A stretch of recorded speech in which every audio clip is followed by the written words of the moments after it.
শ্রী চৈতন্য ভাগবত মধ্যখণ্ড পঞ্চম অধ্যায় ব্যাস পূজা লীলা ও নিত্যানন্দ প্রভুকে সর্বস্ব দর্শন। ভক্তগণ চলিলেন আপনারা ঘরে, নিত্যানন্দ রহিলেন শিবাস মন্দিরে। কত রাত্রে নিত্যানন্দ হুঙ্কার করিয়া, নিজ দণ্ড কমলন্ড কলিলা ভাঙ্গিয়া। কে বুঝে ঈশ্বরের চরিত্র খণ্ড, কেন ভাঙ্গিলেন নিজ কমলন্ড দণ্ড। প্রভাতে উঠিয়া মোরে রামায় পণ্ডিত, ভাঙা দণ্ড কমলন্ড দেখিয়া বিস্মিত। পণ্ডিতের স্থানে কহিলেন ততক্ষণে, শিবাস বলেন যাও ঠাকুরের স্থানে। রামায়ের মুখে শুনি আইলা ঠাকুর, বাজ্য নাহি নিত্যানন্দ হাসেন প্রচুর। দণ্ড লইলেন প্রভু হস্তে তুলিয়া, চলিলেন গঙ্গা স্নানে নিত্যানন্দ লইয়া। শিবাসাদি সবাই চলিলা গঙ্গা স্নানে, দণ্ড থুইলেন প্রভু গঙ্গায় আপনে। চঞ্চল নিত্যানন্দ না মানে বচন, তবে একেবারে প্রভু করয়ে গতজন। কুম্ভীরে দেখিয়া তারে ধরিবারে যায়, গদাধর শ্রীনিবাস করে হায় হায়।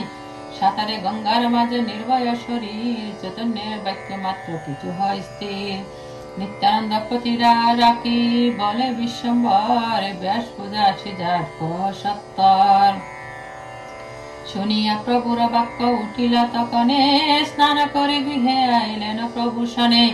আসিয়া মিলিলা সব ভাগবত গণ, নিরবধি কৃষ্ণ কৃষ্ণ করিছে কীর্তন।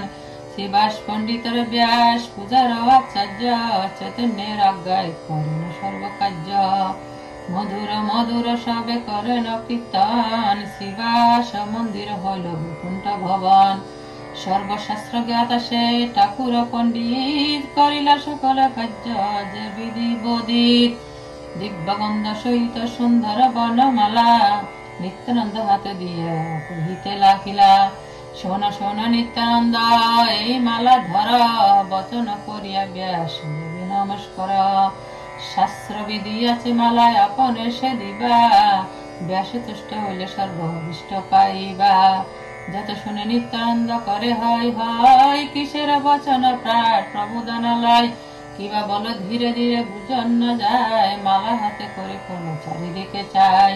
প্রভুরে ডাকিয়া বলে শিবাসাই উদার, না বুঝেনি ব্যাসে শিবাদ তোমার। শিবাসের বাক্য শুনি প্রভু বিশ্বম্বর, ধাইয়া সমুখে প্রভু হইলা সত্তর। প্রভু বলে নিত্যানন্দ শোনো বচন, মালা দিয়া করা যার ব্যাসের পূজন। দেখিলেন নিত্যানন্দ প্রভু বিশ্বম্বর, মালা তুলে দিলা তার মস্তকের উপর। চাচর চিকলে মালা শোভে অতি ভালো, ছয় ভুজ বিশ্বম্বর হইলা তৎকাল। শঙ্খ চক্র গদা পদ্ম শিহল মুষল, দেখিয়া মূর্ছিতা হইলা মিতাই বিহ্বল। সর্বউচ্চ দেখি মুচ্চা পাইলা নিতাই, পড়িলা পৃথিবী তলে ধাতু মাত্র নাই। ভয় পাইলেন সব বৈষ্ণবর গণ, রক্ষ কৃষ্ণ করেন শরণ। হুঙ্কার করেন জগন্নাথের নন্দন, কক্ষে তালি দেয় ঘন বিশাল গর্জন। মুচ্ছা করল নিত্যানন্দ সর্বভুজ দেখিয়া, আপনি চৈতন্য তলে যায় হাত দিয়া। উঠো উঠো নিত্যানন্দ স্থির কর চিত্ত, সংকীর্তন শোনো তোমার রমে হিত। যে কীর্তন নিমিত্ত তোমার অবতার, সে তোমার সিদ্ধ হইল কিবা চাহবার। তোমার সে প্রেম ভক্তি তুমি প্রেমময়, তুমি বিনা তুমি দিলে কারো ভক্তি নাহি হয়।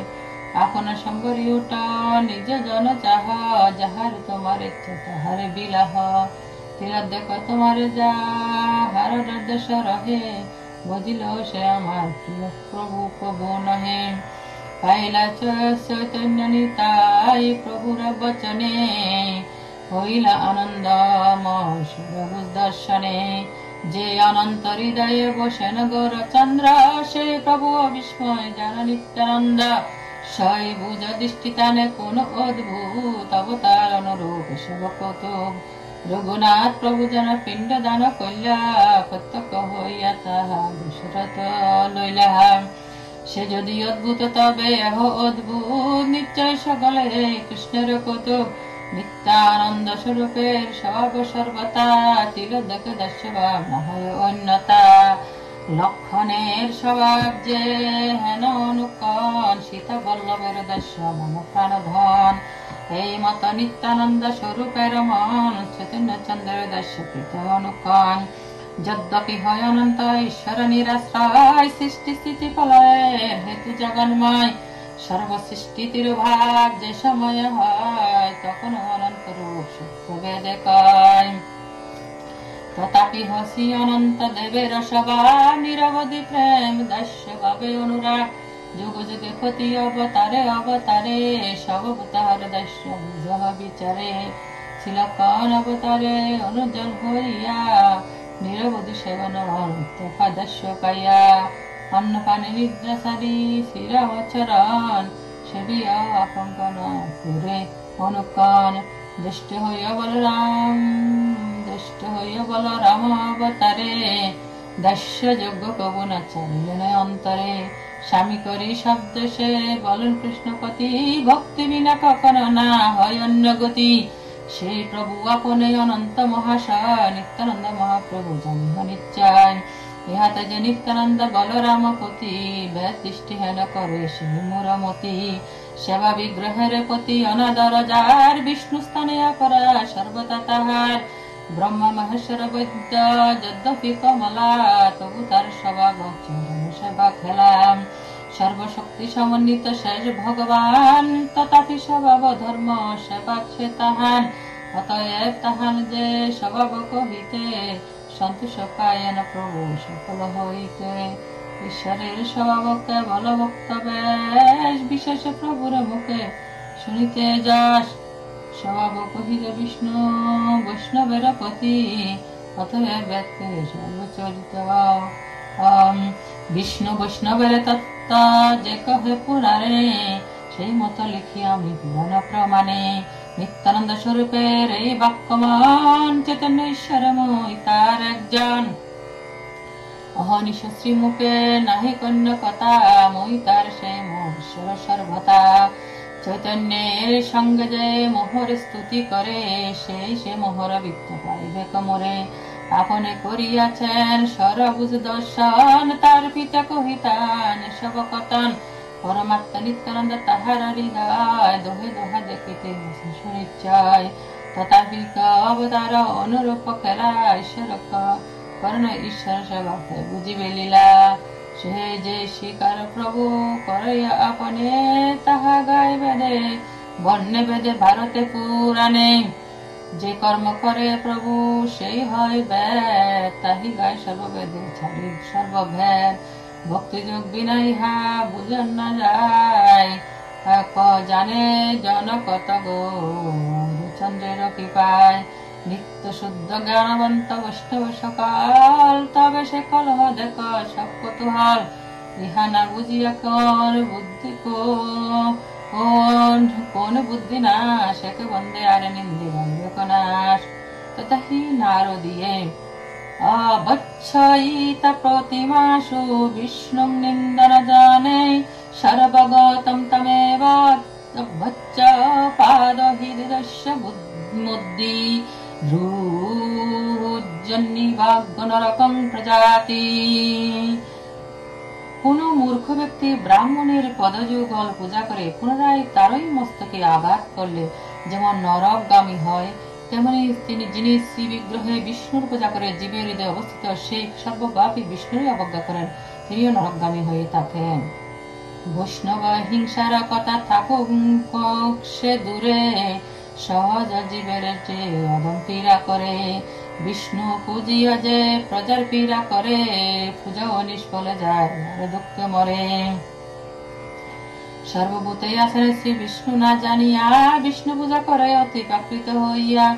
এক হস্তে যেন বিপ্র চরণ পাকালে, আর হস্তে ডেলা মারে মাথায় কপালে।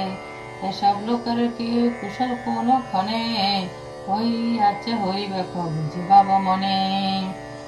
যত পাপ হয় প্রজা জনের হিংসিলে, আর শত গুণ হয় বিষ্ণু নিন্দিলে।